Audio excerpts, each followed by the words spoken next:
is certainly something a lot of us may think about. Is there a big difference between the generic and name brand medications? There sure is for one family in Hutto. Fox 7's Carrie Bellicosa joining us with more on that story. Carrie. And that's right, Mike and Lori on it. It all started when the Williams employer opened enrollment for health benefits last October. Come the first of the year, they noticed a change when they picked up their monthly prescriptions and in the health of their children. I take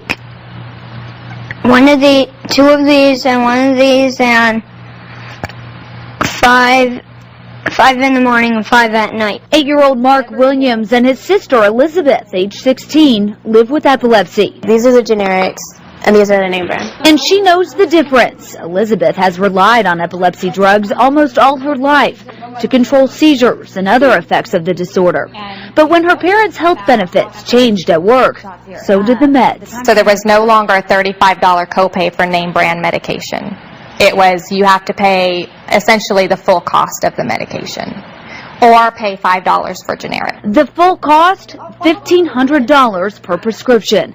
The Williams chose the generic, a choice they trusted, coming from a pharmacy they visited each month. We bought the generics, put Mark on it, and I guess it was 2 weeks. 2 weeks, and then he had a couple breakthrough seizures. And we're like, I wonder what's going on. My mom noticed differences, we all started noticing. Elizabeth also experienced side effects she never had before. I can't tell you how many times I have had an insurance company deny and refuse to cover a medication that clearly the patient needed. Dr. Peggy Russell, a member of the Texas Medical Association, says the Williams situation isn't isolated. At least 75% of people do fine with generic substitutions. There are categories of drugs, and a lot of them are drugs that are used for the central nervous system that are trickier. Like the epilepsy medications these kids take every day.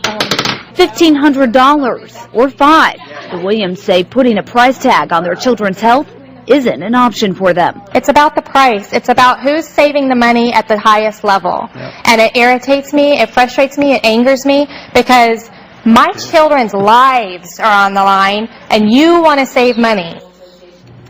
And the Williams did win their fight with their insurance company just 2 weeks ago after battling since February. The kids have returned to their name brand prescriptions for the copay of the generic version, which is $5. Also, like Dr. Russell mentioned, most people aren't affected by the generic pills. However, if you have a disease or a certain disorder, she really suggests that you work closely with your doctor. Also, you can have your doctor say brand name only on that prescription on the script. Yes. Definitely something to think about. Yeah, thank goodness it's a shame they had to fight it, but thank goodness it turned out. They're back to being healthy. Thanks.